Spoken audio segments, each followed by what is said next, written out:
Good morning. Yes, please, I can hear you. Just to confirm, the same one. Just to confirm, the same one. I can hear you, Mr. Emma. Oh, all right. Oh, Thank you all right, very all much. right, all right. Thank Thank you you for very much. joining Thank us you for this joining us morning. We this really morning. appreciate We your really time appreciate your and how time busy and you how are busy you for the are little for time the you do little for time you do CLMI. for I CLMI. want to I believe want this to section, your knowledge on knowledge the aspect on of the aspect of branding, brand, business business operation, operation, and also in the and also in the pharmaceutical pharmaceutical industry. industry. It's going to It's help going to shaping help our shaping our mindset mindset as an as an entrepreneur entrepreneur and also and the also the areas areas that that every every individual individual is going to is going to upgrade on. upgrade on. All right, I hope you can hear me better now. I'm sorry for the echo due to the network. Yes, please, I can hear you.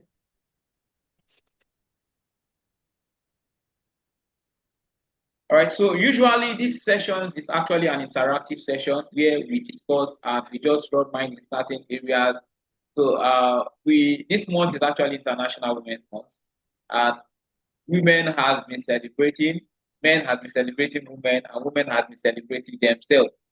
And I believe it has not been any different from every other Fed. And at the same time, CLMI as a professional institute want to also follow this thing of also celebrating women because it's the experience of what they've done in the society, so some of the activities they've been doing, many things that have been going under it, and this means is due to the effect or the contribution of women to the society. And today we have Omojo here currently with us. She's also an entrepreneur in pharmacy and a director at CLMI. We also share her contribution in the aspect of women. You are welcome, ma.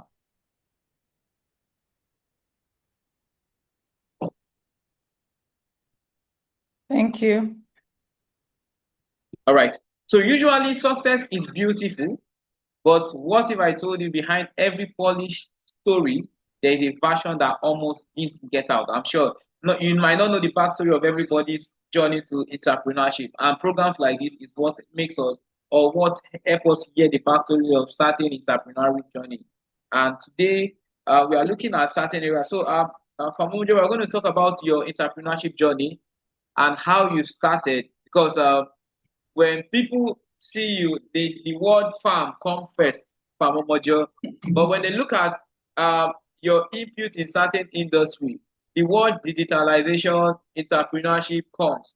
So the arrangement of these things, because when I say, okay, farm Omojo, I'm expecting oh, you'll be practicing at the pharmacy, but they are looking at the area of practicalization. So what shaped your mindset of okay, I did pharmacist, but I'm actually practicing as a digital marketer, as an entrepreneur, as the CEO of Dekina Beauty. What are the things that changed you and brought you to the aspect of the world that we are today? Oh, thanks a lot for having me here. I'm really happy to be here today. Thank you, Mr. Emma, for that question.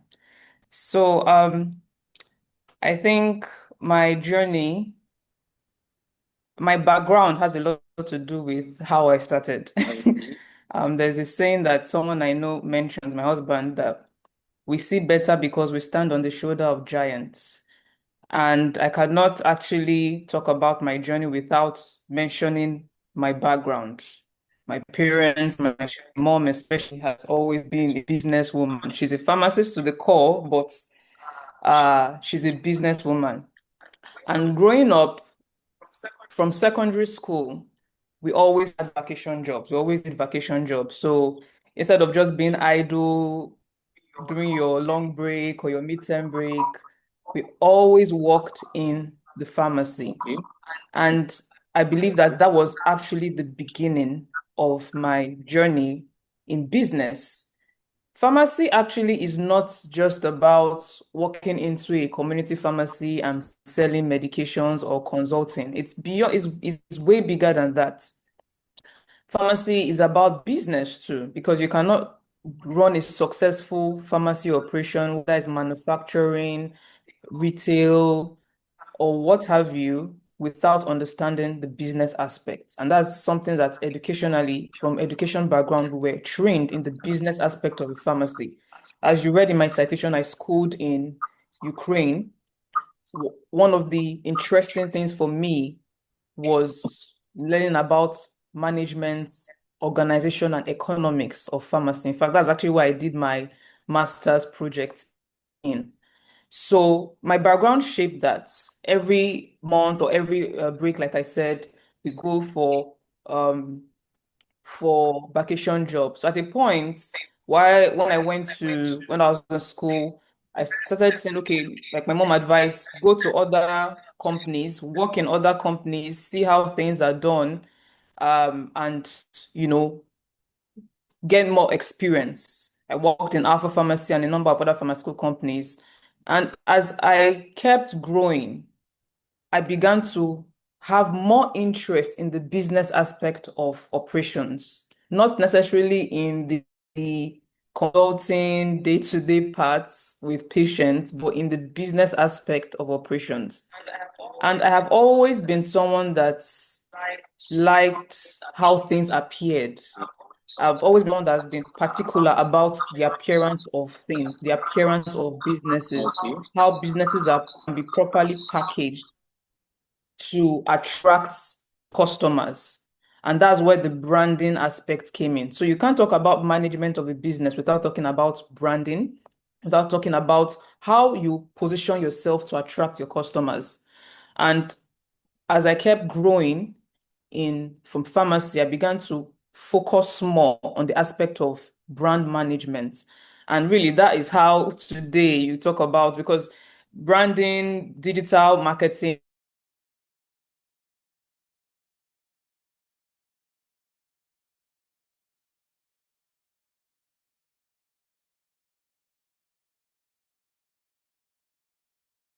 life growth is a constant thing, and my knowledge kept on growing in that line of branding, digital marketing, and now, of course, artificial intelligence, which we're using to really apply in everything we do, using AI in Dekina Beauty, like you've said, where we created a web app platform that can analyze your skin, give you your diagnosis, and we're trying to see how we can also use that in other areas of businesses, from logistics, finance, and what have you.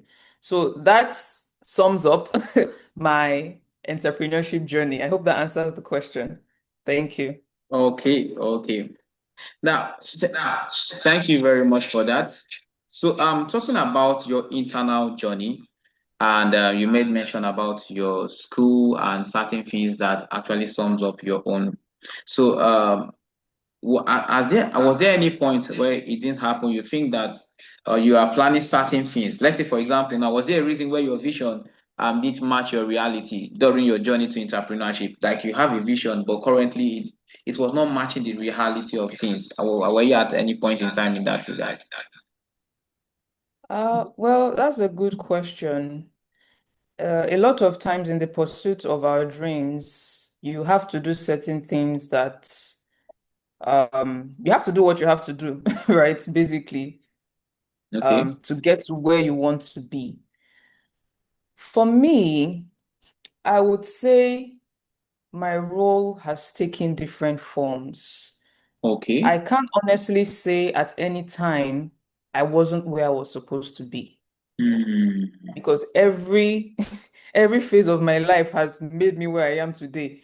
Um, True Pharmaceuticals, for example, is a growing, pioneering pharmaceutical company and was the foundation of my growth in business and management. My role has taken different forms in the organization. One of the things that my mom did well for us was starting from the bottom in an organization to understand the ropes of how things work. So Okay. I can't say, oh, that why I can't say why was I made to at the point clean? Why was I made to do inventory? Is it not my mom's business? Is it not the family business? No, at every point in time, it has always been a learning process. Of course, there's some things that you are made to do that you might not really enjoy in the course of growing, in the course of building or achieving your dreams. Even up till now, there are things that I enjoy doing but you have to do what you have to do.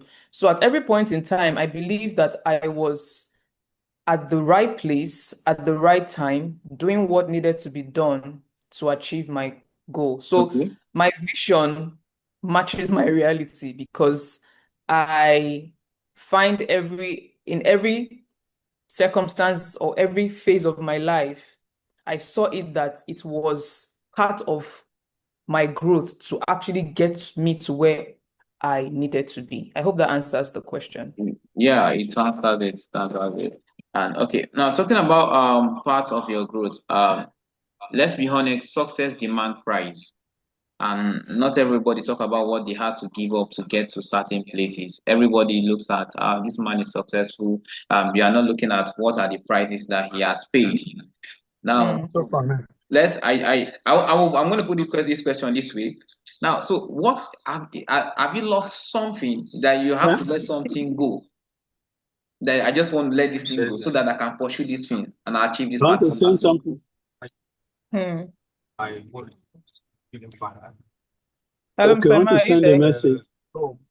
Sorry, Prof, can you mute your, I don't Okay, know. done. Okay, It's mutual already. all right. So please go come again, please. So I said success demand price, and you had to pay a price to get to a particular place. And when it comes to the journey of success, which you made mention of, was there at any point in time you had to let something go, you pay a particular price so that you get to this particular stage you are? Hmm. Good question. The price of success doesn't always mean it's not really a loss per se. It depends on Mm, perspective again, right? okay. Yeah, if you see it as a loss, then it is a loss. If you see it as, well, this is part of my growth, then it is a gain. For me, honestly, I can't think of anything I have lost in the path of becoming. I'm still becoming, I'm still growing. Of course, a lot of time has been spent. If there's anything I'll say um, has been form of, will I call it a sacrifice? It will be my time and sleep, right? It will be my time and sleep because, of course, there are times that while other people are sleeping, your team, they are enjoying their night rests, you are always thinking about the business. You are always thinking of new ideas. You're always thinking of what to do, what not to do, how to improve, if there's anything that you're doing right or you're doing wrong. So those questions are always on the mind of a visionary, really. Mm, And that is something that, for me, over the years, up until today, I have actually always, it has been part of me. So there's nothing, I mean, people say, okay, you have to give up friendship, that success is a lonely road. Personally, maybe because I've never been the kind of person that's always liked having too many friends. So maybe I don't feel like I'm alone. I have my okay. support system, I have family, and they're amazing. In fact, that is my inner circle. So I don't Mm, feel like there's any loss of relationship. Instead, I have support, and I'm really grateful for that. So one thing is having a good support system. It's not about the quantity of people you have around you. It's about the quality of people you have around you. And once you can have that in your life, even through the hardships, the downtimes, you will still feel like you have something. So there is really no loss. There is no loss of time. For example, in the course of becoming a pharmacist, my elder sister and I, we went through a university in Benin Republic first. And along the line, just few years to graduation, the school was not accredited. They started having a lot of issues. In that moment, of course, we felt very, very bad. It's like, even my mom was like, what happened to all these years? Is it that all the school fees paid, all the time? Imagine spending 4 years, my sister spending 5 years doing medicine, I studying pharmacy, and you can't graduate because the school was having issues. And then we had to start thinking of, okay, how do we transition? Where do we go from here?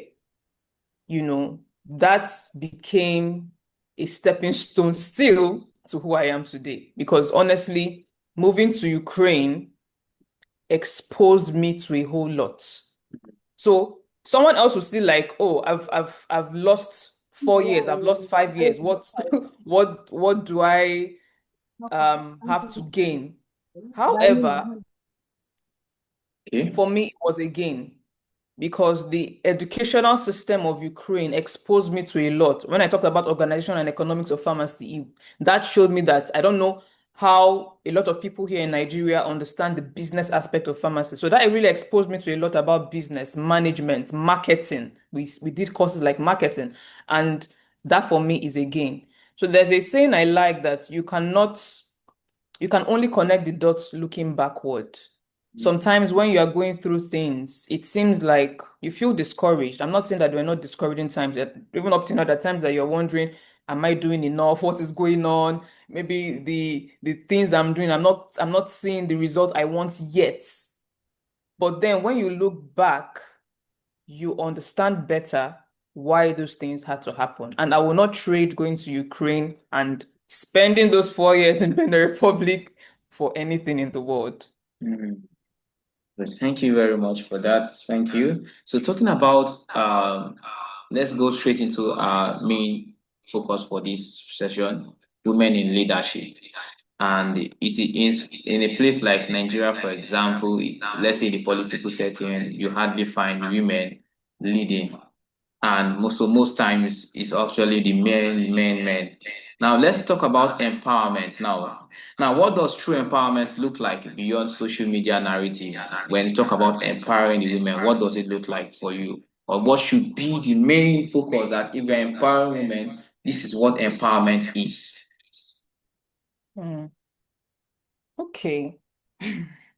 For me, empowering women is about pointing a woman to herself. Mhm. I think the best gift anyone can receive in life is to find themselves.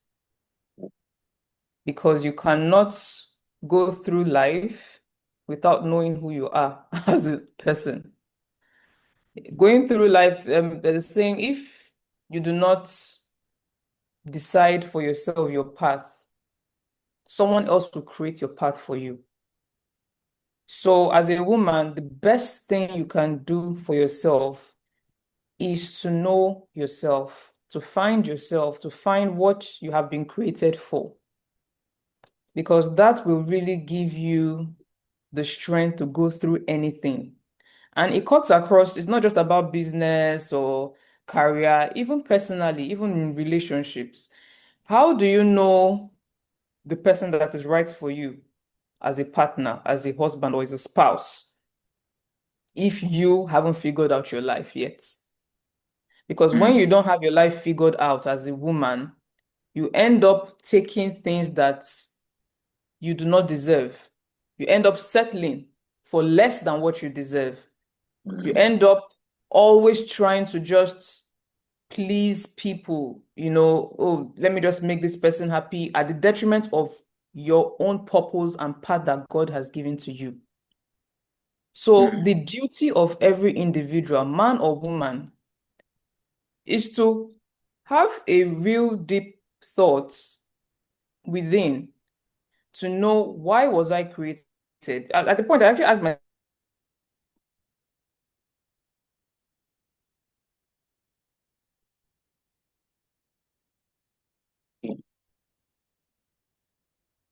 Can you hear me?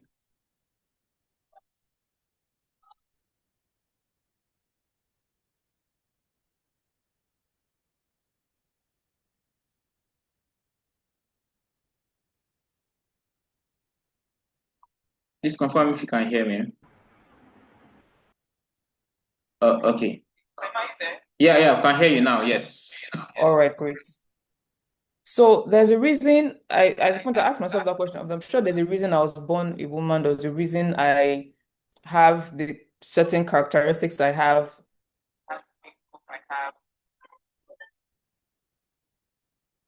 role as a woman. And that also built my confidence. So I walk with my head up high. Nobody can tell me anything less than who I believe myself to be. And that is what I point any woman, any lady I come across. Message of finding yourself is the best gift I can give to you. It's not about, for me, that's the true feminism in quotes. um, Knowing who you are and achieving all that best, fullest potential to the fullest peak is the best thing you can do. It's not, the thing is that when you know yourself, you are not in competition with anybody. Because Okay. one of the things that people preach now for women is trying to compete with men, trying to compete with your fellow woman. But a woman that knows herself and knows her true value is in no competition with anyone because she's Anybody. focused on her path. So that for me is the true empowerment. So talking about finding a woman finding herself. Now, sometimes the society paints this narrative that a woman is naturally lesser than a man, and this now brings to the aspect of underestimation. And there are some women who, due to the society case, they are naturally being underestimated at this point. Now, when a woman is being underestimated, what should she do at that point? Okay. It still boils down to what I said now about finding yourself and being confident in who you are. There will always be haters. Let me put it that way. Right? There will always be people that feel like, and sometimes hate, Hmm. they are cowards in the sense that they see you doing something that they cannot do. And it brings out that fear in them. So all they want to do is to castigate and run you down. So the best thing you can do for yourself, just will I say pity them. It's not about trying to be confrontational or angry that, oh, why is this person not seeing my value? Why is this person not seeing my value? No, you don't need to shout your value to people. You don't need to force people to see your value. Hmm. Anyone, business relationship, personal relationship, friendships, what kind of relationship, anybody that does not see your value has no business being in your circle, corporate circle, business circle, personal circle. Okay. Or whatnot, you don't even need to give them the time of day because it shows that that person deep down, they do not believe that they can achieve what you're trying to achieve. And that's why sometimes the people say, don't share your dreams with Yeah, that true. is true. Be careful who you share your ideas with. Be careful who you share your plans with. However, there's a thin line between that and keeping the things that you have. Let fear become fuel that drives you to say, okay, yes, you doubted me, but I'm going to show you that I will achieve what I want to achieve.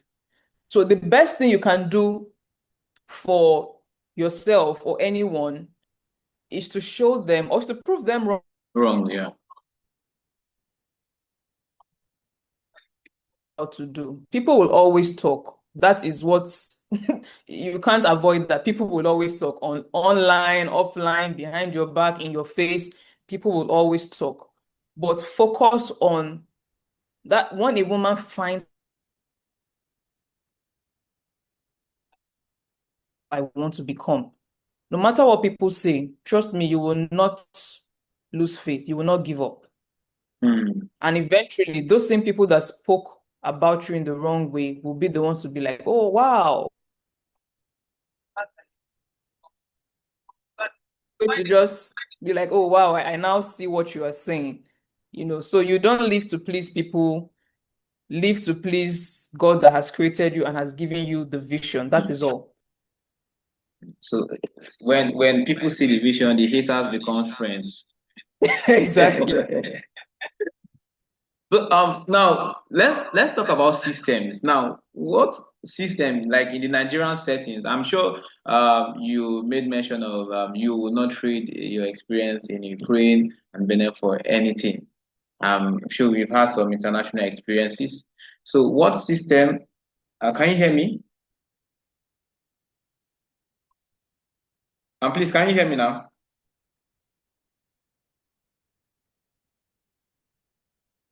Ah,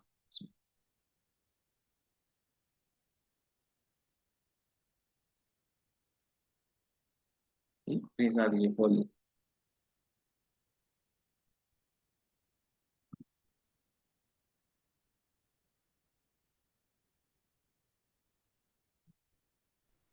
Honestly, the key thing anywhere in the world, the key thing anywhere in the world, in my opinion, is self-development. Okay. I think from the background of people, there needs to be a reorientation of what it means to develop yourself and not place your development or growth in the hands of anyone else. Education has greatly evolved. It has gone beyond the four walls of a university. Now more than ever, like CLMI talks about capacity building, skill acquisition, those are things that are becoming more rampant globally. So we can't talk about improvement based on how things were 10 years ago or 5 years ago or 15, 20 years ago. We have to talk about improvement based on today's world and how things have really, really changed.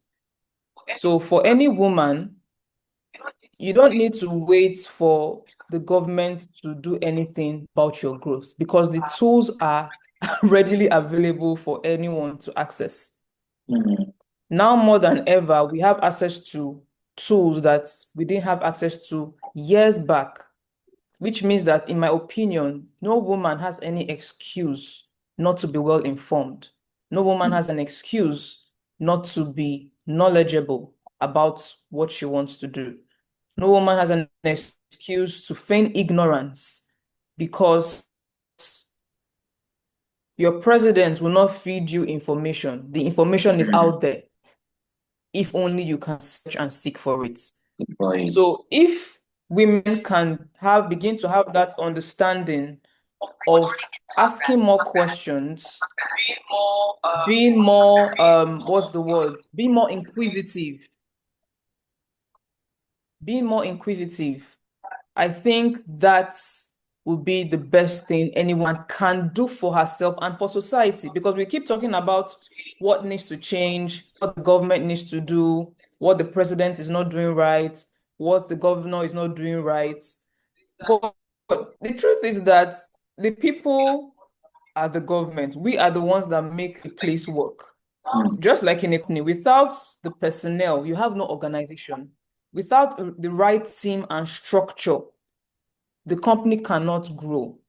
So Mm. while the employer puts things in place for the employees to thrive, the employees have to also understand that they have a role to play for the growth of the organization. So the country is a company. The country is like a company. Everyone has their role to play to make Nigeria a better place. It's not 100% on the government. We have to think for ourselves to say, well, with the access to tools, because really a lot of women, they spend more time on social media absorbing information that does not in any way better their lives.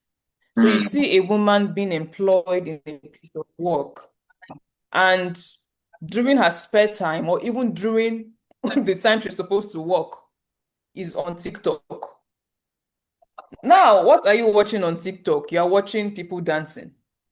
You're watching memes, She's right? not giving Funke and Kindle. And while that is entertaining,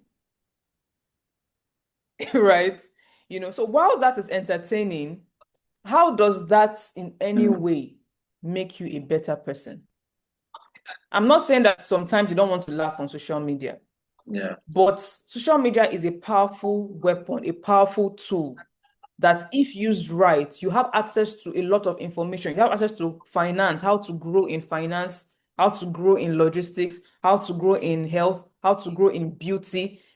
I mean, there are lots of information online that you have no reason to say, oh, I do not know this. And that for me is the change that we need to see. That's that reorientation of women, not depending on anyone else but themselves for their own growth and development. Okay, thank you very much on that aspect. Then, in the aspect of women, talking about growth and Hello? strategy. Can you hear me? I can hear you. All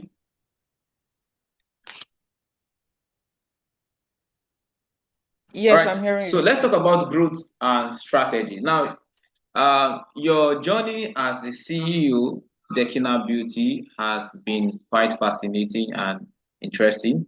So, I'm sure with citation, you read a lot of experience has been gained this period of time. Now, what are the top 2 or 3 decisions that have accelerated your growth that you made that showed that made you got you to this point?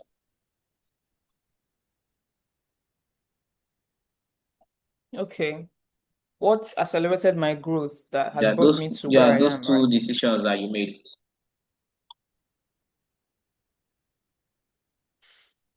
Okay, so one thing I would say is, well, my desire to grow makes me grow.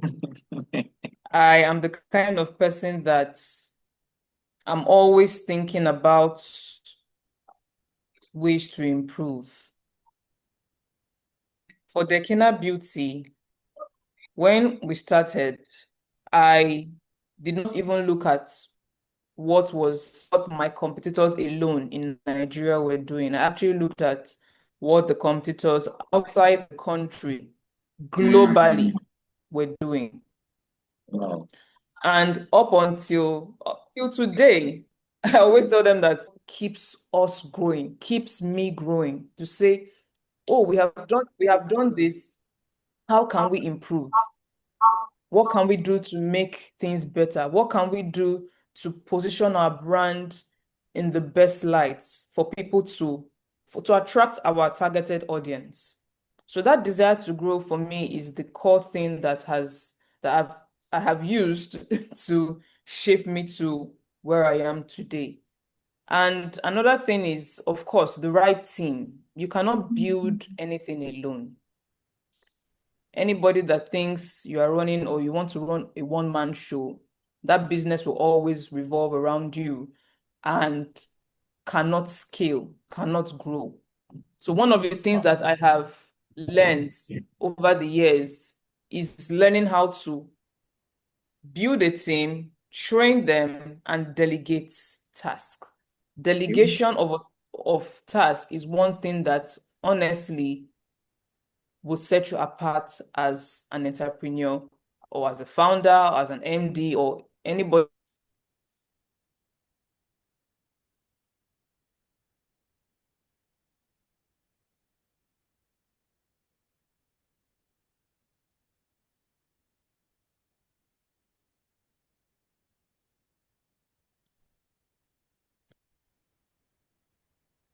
Yeah, can you hear Yeah, me? can Can you you hear hear me? me? Okay. All right, I can hear you. Or I Yes. can hear you, yes.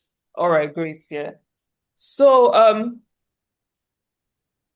like I said, in summary, 2 things: the desire to grow, the desire for knowledge, always wanting to know the next best thing happening in your industry. That question, research, really gives you an edge. And then secondly, surrounding yourself with the right people that can execute the ideas you have in your mind. All right. All Thank you right, very thank you much very on much that. on Now, that. talking Now, talking about about the the right right people, people, and and it's it's very very crucial to almost crucial every to almost entrepreneur. every Let's talk about entrepreneur. almost Let's every talk about almost entrepreneur. every entrepreneur. Mentorship is very key Mentorship is very key because because you tend to tend to learn learn and and also from your also own from your personal own personal experience and experience from and from people people surrounding you. surrounding you. Now, talking Now, about talking about mentorship, mentorship, now now what role what has role it has it played? played? Like so Like that so that people, people, there are there are people people who you made mention of something that during their journey they believe that they can do certain things alone. Yeah, I want to be on by myself. I don't need anybody. I can just go on. But it is very understandable that mentorship has a key role to play in the journey of every entrepreneur. So, what role has mentorship played for you, from your family or from your friends or people surrounding you? Okay. Well, for me, well, I've been blessed with a support system, like I said initially. My mom was and still is a great to set the foundation when it came to business.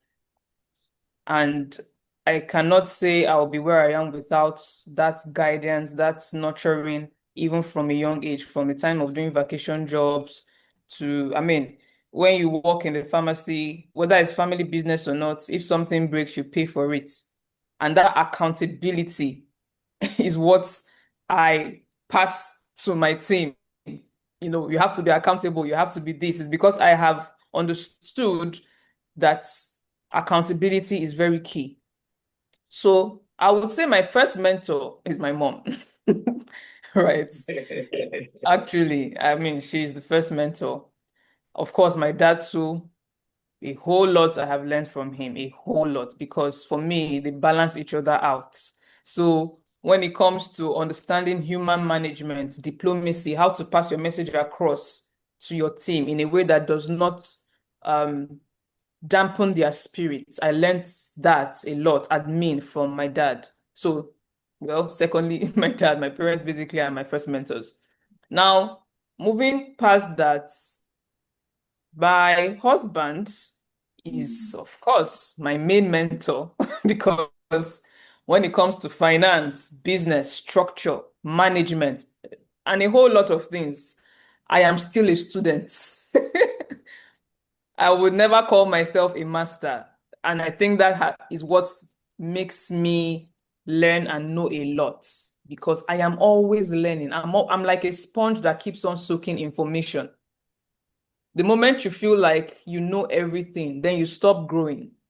So for me, I am always learning, whether it's online, whether it's from what people around me say, I am always absorbing information and that keeps adding to my knowledge.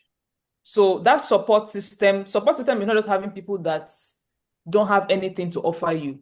I'm not saying that you should stick around people, friends, or any family person that is not adding value to you. But being able to surround yourself with people that add value and you to them is the best thing you can do for yourself, really. So for me, mentorship doesn't necessarily mean a stranger, somebody you're seeking somebody out of the people you know. But well, if there's nobody you know that can give you what you want, of course, you seek for knowledge. You go to, that's why people organize conferences, networking events. You go there, you see people that are doing things that you desire to do, or you see somebody that, oh, this woman is in a line that I really want to learn from. Nothing stops you from approaching that kind of person to pick their brain, establish a relationship, and pick their brain sometimes. And the foundation that has been set from my family has opened me to more mentors in the pharmaceutical space that otherwise I might not have had access to. There are other mentors I have in the pharmaceutical line that I can pick up my phone, call him, call her, and ask questions, people that are successful in the business aspect of their profession. But that also is tied to the foundation I had. So that desire to grow makes you grow. Because when you desire to grow and when you desire knowledge, you will not be boxed into any space. If those that are around you cannot give you what you need, you will seek for it elsewhere. But it's important to have the desire to grow. All right, thank you very much. The desire to grow is very, very important when it comes to journey of a woman. So let's talk about this aspect of leadership in women. This aspect is talking about the Gen Z and the millennial leadership. You know, we are already in a generation where certain things that are being looked into. For example, you want to employ a Gen Z today, there are certain conditions that you have to put in place, or there are certain conditions you have to look at from the organization. Now, I want to ask you a question because you mentioned that I think during our conversation, you said, yeah, we are not really the Gen Z. Now, what do you think is actually the difference between the Gen Z in terms of leadership and the millennial, those who are before the Gen Z in terms of leadership? These two things have different. But what do you think from your own perspective? Okay. Well, millennials are, I'll call them, permit me to say, we're balanced in the sense that we have witnessed the analog and digital age. So we were born into a time that we can relate and we can understand how things were done before digitization, AI, tech. So we can understand.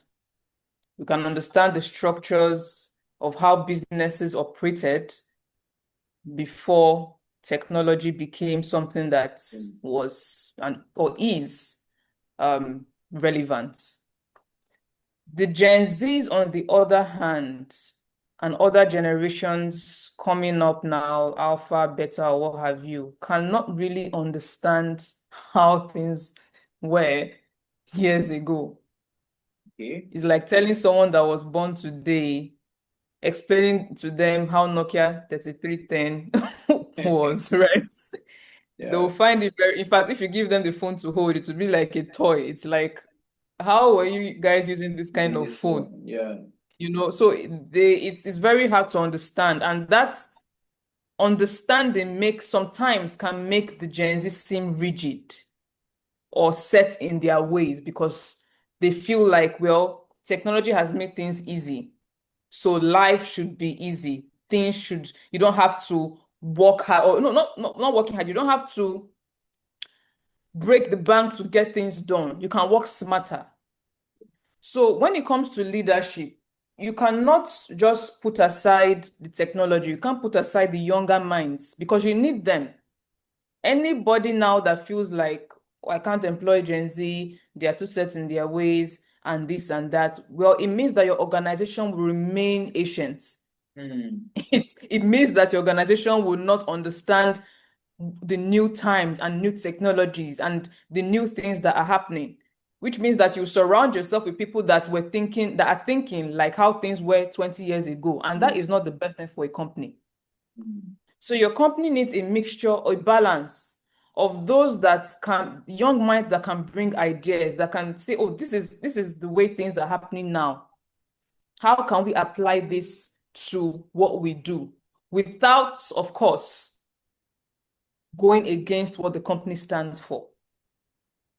At the same time, you need those that have a form of maturity or experience to apply the new technology and still the human management aspect of how things were.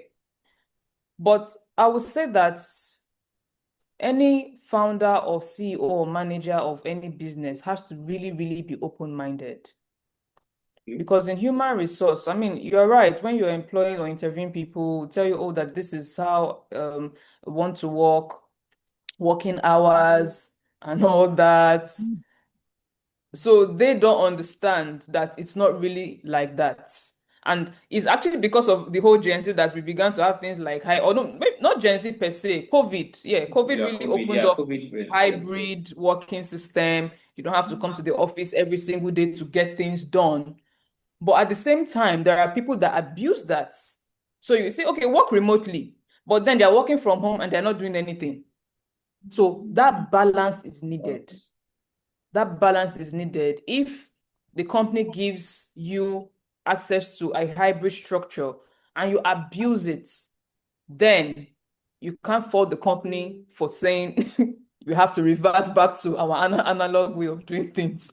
Yeah, at least for that individual, not for everyone, but for that individual. So it's about being open. For me, I always tell people, in fact, I don't like working with people that cannot bring ideas. I don't like working with people that are, I call them yes ma, yes sir people. Whatever you say, yes ma. Whatever you say, yes sir.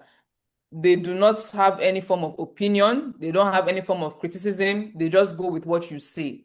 For me, those are not the kind of people I like to surround myself with, because it doesn't also push me to do better things.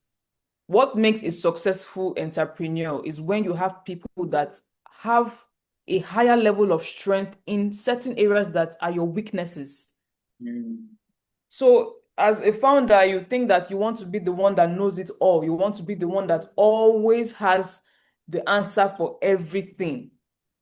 People follow you as a visionary, not because you know everything, but because you are smart enough to surround yourself with people that can supplement your weakness. People follow you as a founder or a visionary, not because you know it all, but because you are smart enough to surround yourself with people that can supplement your weaknesses. You are a visionary not because you are the best designer, not because you are the best writer, but because they see that this vision that you have, they want to belong to it. They want to also become the best version of themselves by following your vision. Because when a vision is actualized, other people's dreams are achieved. Yeah. So it is not a one-man show. It cannot be a one-man show. It's a team effort. And that team is made up of people with different personalities, different age brackets, different ideas, all coming together. There's a saying that my husband has of what a mastermind is. The coming together of two or more minds in perfect harmony to achieve a common goal. So when two or more people come together for the achievement of a definite goal in perfect harmony, that is true mastermind. And that mind can achieve anything that they set out to achieve. For Christians, even in the Bible, it is said that two or three witnesses, or when two or three are gathered. So there's something about the gathering of people when there is perfect unity and harmony. So unity and harmony does not mean your idea or the things that you think, I will always agree with you. A Gen Z person can come and say, oh, let's do something tech-like. And it might be a good idea, but at the wrong time. But you that has experience and can understand how the dynamics of both generations can say, well, this is a good idea, but how about we do it this way. So you have to be open to ideas. You have to be open to people teaching you as a founder. You have to be open to learn from even your subordinates or your team. And that for me is what actually makes you a good leader. You're not a leader is not a master that has slaves that only does what the master wants. A leader is a person that can influence others to achieve the vision of the leader.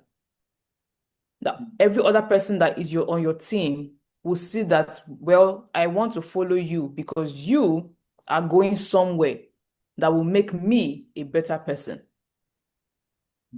So I think that is what I have to say regarding the leadership and dynamics of Gen Z or millennials and all that. Yeah. And that's actually a perfect one from you. And the thing is, you've given an advice about entrepreneurs, business owners to be open-minded when it comes to the handling of Gen Zs. And this will help them understand because the generation which they are coming from is quite different from the generation which we are currently. And because of the technology, so many of them even preferred. Now they've even given this classification of what they call 9 to 5 and entrepreneurs. Exactly. So they look at you, you're in 9 to 5. I don't want to be in 9 to 5, and this is who I want to be. All right, now I want to ask this particular question that will help every entrepreneurs here. Now, many people have been finding challenge handling Gen Zs, especially some entrepreneurs will tell you that, oh, once you come and they tell you a particular age, no, I'm not employing this person. because of they believe that there are going to be many troubles or many problems, that you are going to give me a lot of headache. Now, can you just give advice on how entrepreneurs should just handle Gen Zs when it comes to working with them and making for good profitability and also productivity in our organizational workspace? I think,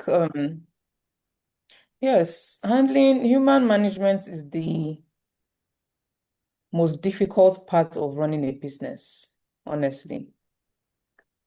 Anything that has to do with, once you begin to have a lot of people in a space, arguments starts, difference of opinions, everybody is saying their own thing. Yeah. If it's just, that's why people are doing one-man show, because they feel like, oh, I don't want to have that issue of, it's like when you are the only person doing your business, you are fine. The moment you start bringing more people, trouble. But that's not a good mindset to have. Managing people, it all starts from the recruitment aspect. Who is the ideal staff that you want to have? When, for example, let's give an analogy or an illustration, you are looking to hire for an office assistant.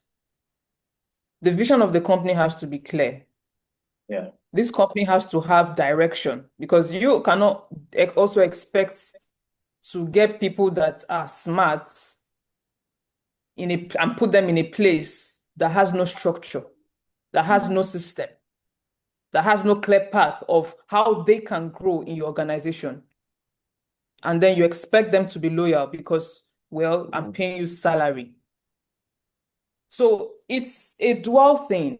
On the aspect of management, on the aspect of the entrepreneur, you have to have a clear, well-structured organization. Because what a lot of Gen Zs desire is to work in a place that they see themselves growing.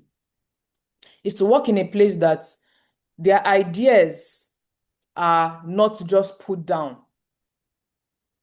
I've heard some people say that they worked in a place, whatever idea you bring, the boss will just be like, they're not doing it. It's like they're not even open to whatever idea you have. And it really makes it makes people that are smart just keep quiet. And people, they cannot thrive in a place that does not welcome them to speak out their opinions. Yeah. So while I don't like yes ma, yes sir people, some people like those kind of people. Just be robots, do whatever I say. It's like in university, some lecturers will want you to cram and pour out exactly word for word what they taught you in class.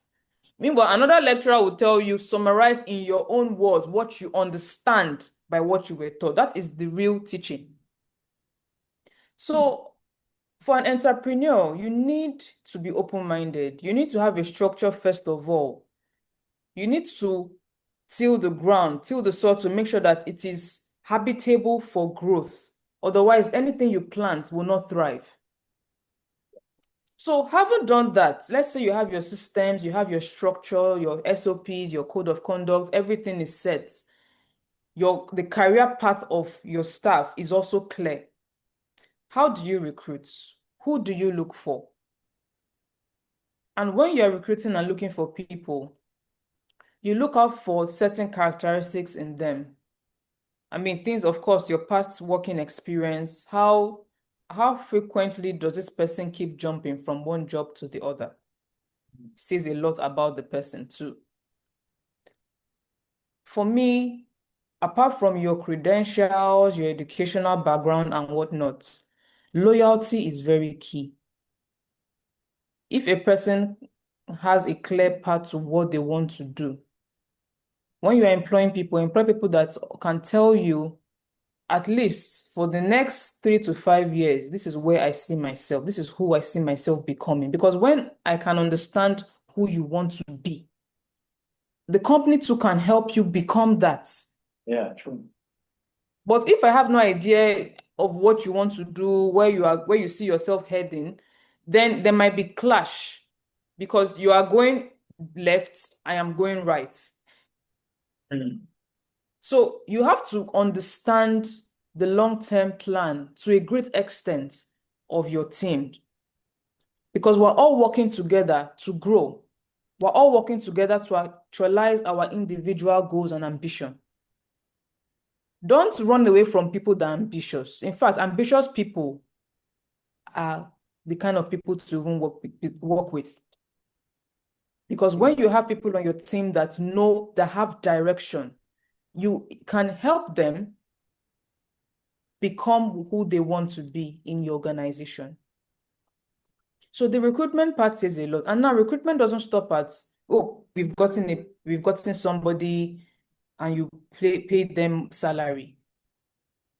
Onboarding is another aspect of HR.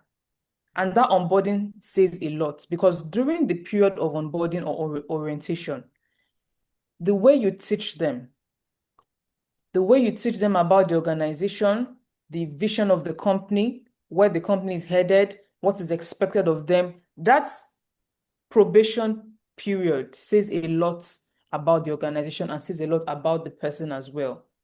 A lot of companies or a lot of people, SMEs, they don't really take time to do proper in-depth onboarding processes. And when the person keeps working, they are confused. They don't know what their job is supposed to be. They don't know exactly what they're supposed to be doing. Today, you are doing A, tomorrow you are doing B, next tomorrow. And that confusion brings frustration. And then the person just says, I'm not doing it again. So we cannot remove the aspect of staff turnover. It's unfortunate that a lot of people of nowadays are also, and I think that's where the challenge is, that the young people, Gen Zs, are very impatient. They don't also have that patience to grow in a place. Once a thing happens, they are off. But that doesn't do well for them because anybody that really wants to grow, you have to be able to sow seeds and be patient enough. So if you're not patient enough as a Gen Z or as a young person, well, you're doing yourself a disservice. But I'm talking on the part of the entrepreneur. Put systems in place, make sure that you hire well.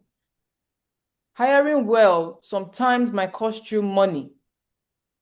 But for me, it is more costly to hire people wrongly. It is more expensive to hire the wrong people because it will cost you more in the long run.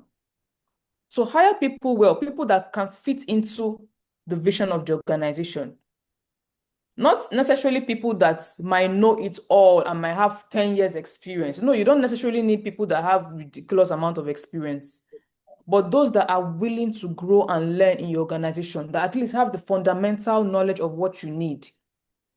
Those are the people to look out for. When you are able to get people that still have room to grow, then those ones grow with you. Because as you pour your knowledge on them, they keep growing and the organization keeps growing. But sometimes we're looking for well-baked, cooked people that have been trained by others to come to our organization. And then when they come, those ones are already, their eyes are already open. They've worked with a lot of companies and then they find it very hard to sit down and fit into what you are doing. So look for people that are hungry for knowledge, that are hungry to grow, that are ambitious. Those are the ones that, for me, will be able to fit in. Thank you very much. During your comment, I wanted to conclude by this saying, but I said let me just ask you if we are on the same page. So to a large extent, it means many Gen Zs are impatient due to money, not due to they want to grow. Because some organization, many Gen Zs, for example, I remember I was reading an article and somebody was saying that he went for an interview and the interviewer asked him that what is his motive of employing for this job, and he said, of course, he wants to put food on his table. Well, So that's an honest response. so he's actually being honest. He said, and the HR looked at him, so you are not concerned about your impact to the organization. He said, well, this is the first thing he has. So and so it means that some Gen Z is now coming to an organization, they will feel like, what does this organization has to offer me? If it's, the money is not enough, then they have to look for another route. It means they are not also being patient in terms of growth and getting to that level where they can earn big. Yeah. All right. I think, yeah, exactly. Yeah. Then, so under our conclusion, we are going to be rounding up right now. So I just want to ask just a very yes or no answer. Now, in the aspect of under pressure, it's more of a quiz, like under pressure, do you have fuel or burden? What do you have when you're under pressure? Is it you have fuel or you have burden under these two betweens? I would say fuel. Then, in the aspect of risks, too, is it calculated risk or instinctive risk? Calculated risk. So how do you do your calculated risks? You do your minus plus and minus. You can't run a business without risk. You have to be open to risk. Anything risk doesn't also always mean a very large lump sum of money that you're trying to invest. A risk can be as simple as these adverts that we're running, will it bring any customer? As simple as that. Yeah, true. But you do it anyway, right? You as a business owner, you have to be open to risk. Sometimes the risk will not pay, but then if it doesn't pay, it helps you to strategize better on what didn't work and what you can improve on. So life is all about risk. So for me, it's just about doing what you need to do and believing that those steps will get you the result you need. Sometimes the result is not immediate. Sometimes it could be as a result of doing it consistently over time, then you get the result that you want. Oh, okay. Thank you very much, Matt. So, from Professor Pharm Chisholm asks, I should repeat the first question. So, the first question is the quick answer. Under pressure, do you have fuel or burden? And our host or our guest for today said she has fuel, which is quite impressive. Um, then finally, to wrap up today's session, so what does success mean to you now compared to when you started? Okay. Success for me is my favorite, one of my favorite quotes. Success is the progressive realization of a worthy ideal. Oh. It's not a destination for me. Success is the progressive realization of a worthy ideal. And I can say I am a successful person, not because because when you say you have reached your destination, for me, reaching my destination of purpose means that it is time for me to leave this world because I have done what I came here to do. So until that moment, I am successful because I am progressively realizing what I want to achieve. The progressive realization of a worthy ideal. So the vision that you have been given, as long as you are on the pathway to achieve that, you are a successful person. That's for me my destination. Thank you. So success is a progressive. So let me just get that quote again. So because it is a very powerful one. So success Success is is the a progressive realization realization of what of the worthy you ideal. ideal, what the idea is. So not a destination. Well, we've been having this mindset of success in a destination. So if I don't get to this peak, I'm not successful yet. So I think this quote just changed the narrative of what success is to everyone and to each and every one of us. So once again, thank you very much. It has been an interesting 1 hour with you, and we've learned a lot. A lot of quotes the inspiration has been top notch. Thank you. So let's go into questions, contribution, and answer from everyone who is currently here. So do you have any question for our guests today? Kindly signify your hands up, or you send in your your questions in the chat box.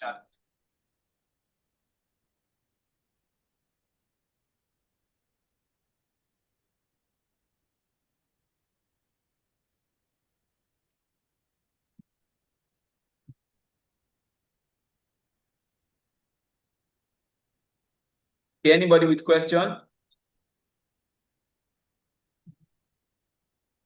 So last super me. Okay.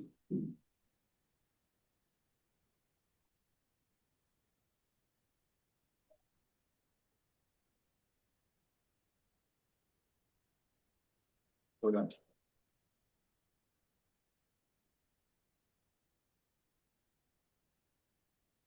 All right, so I will move straight to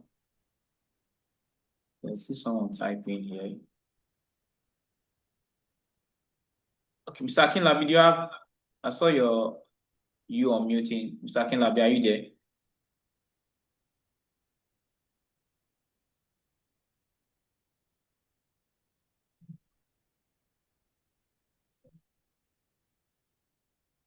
All right, thank you very much. So in the absence of no questions, okay, let me see. Mr. Kawede Jacobs, are you there, sir?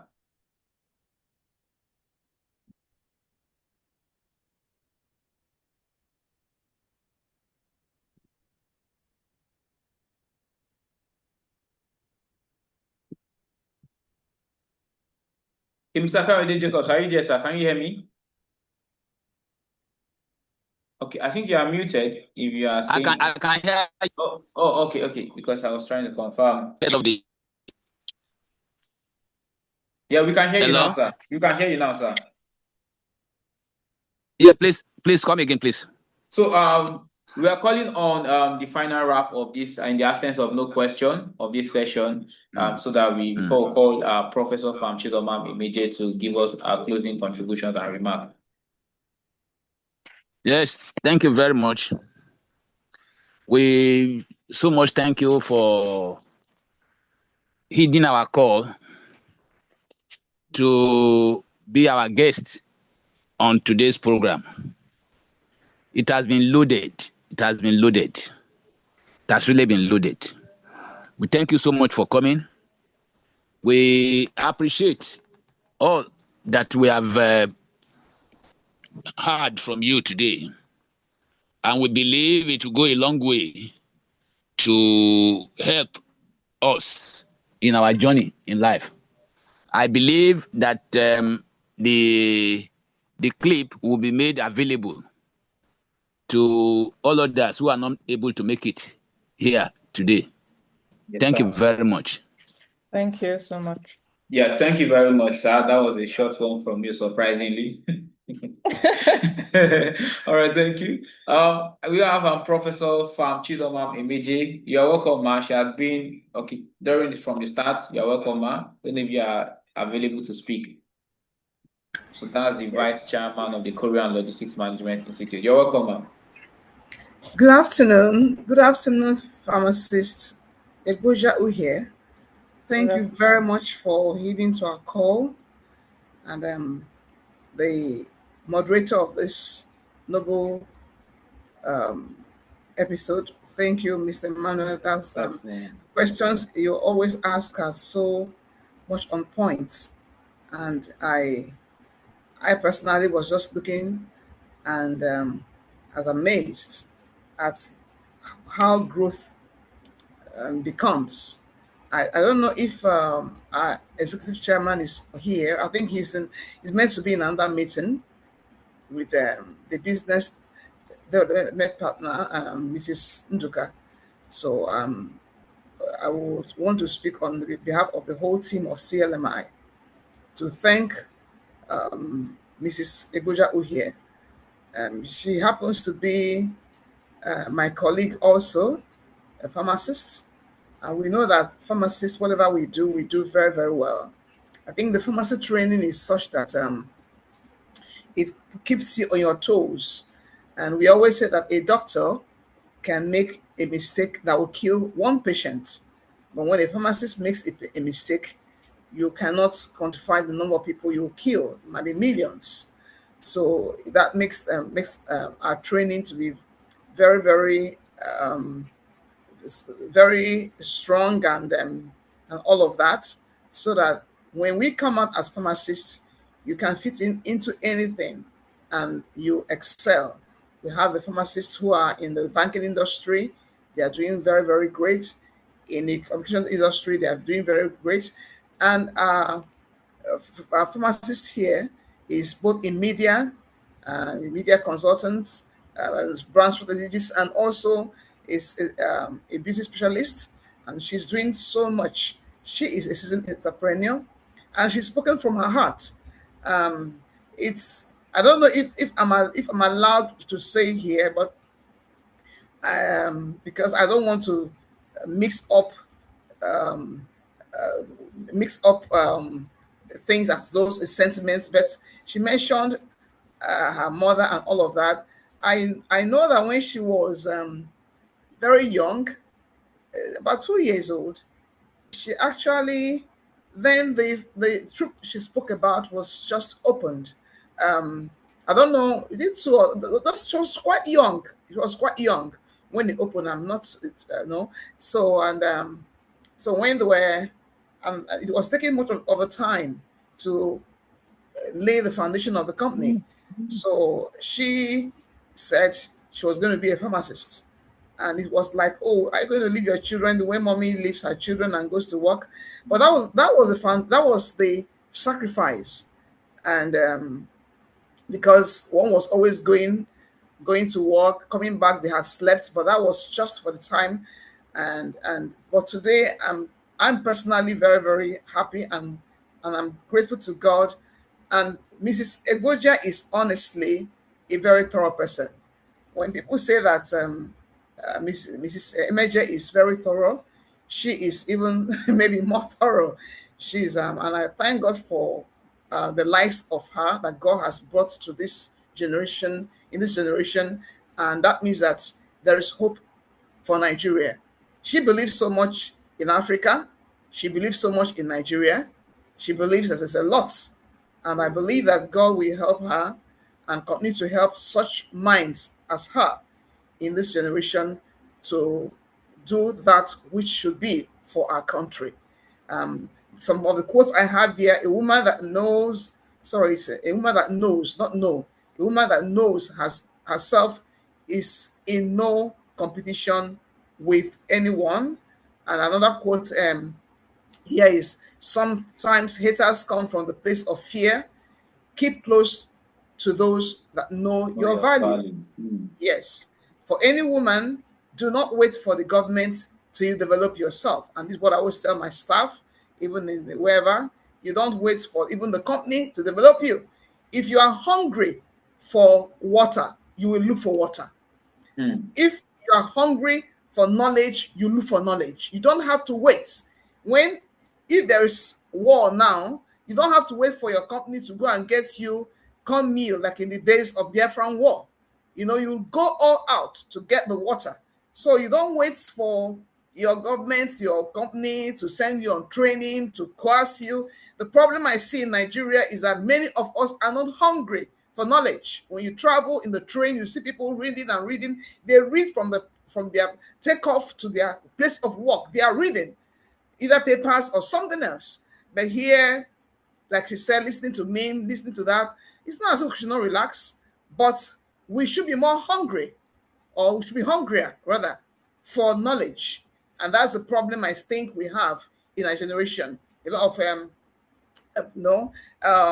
people wanting to just relax, spend the time on for things that will not really add much to them. And she's correcting us here, not only for the younger ones, but also for the older ones. Desire to grow, desire to know, surround yourself with the right team. They are necessary in making one. And I think another one is coming together of two or more minds in perfect harmony is a mastermind, said by Mr. Samuel Uhiah. And these are some of my take home. And every time I come here, honestly, I come as one empty because I want to receive. Thank you, Mrs. Uhiah. And anytime we call you again, we believe you will still answer us because there's a lot for us to always learn. Thank you. Thank you, Mr. Manuel. And thank you, everyone. Thank you very much, Ma. Thank you, Ma. Thank you. That's the voice of the Vice Chairman of the Korean Logistics Management Institute and the Managing Director of True Pharmaceuticals. She's also loaded. Right. You're all welcome. To everyone who took our time to participate into this webinar, we really appreciate you.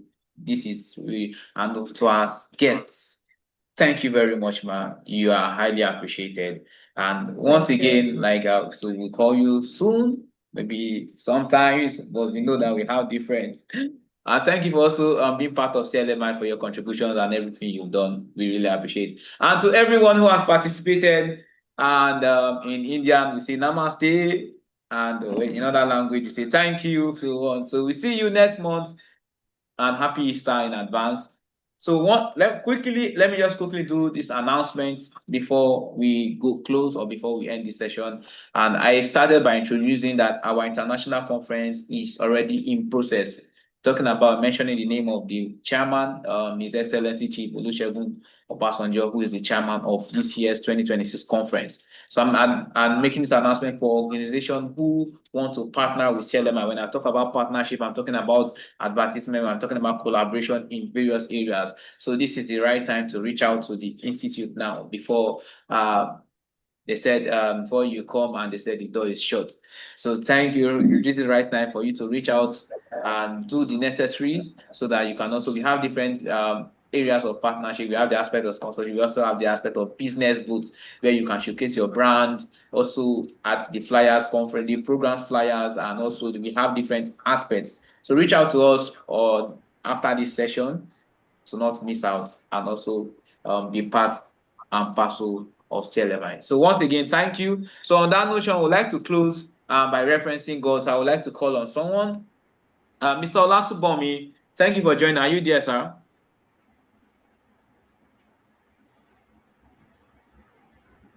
If you can hear me, I'd just like you to unmute your mic and so that you can give us a closing prayer and we wrap up this session.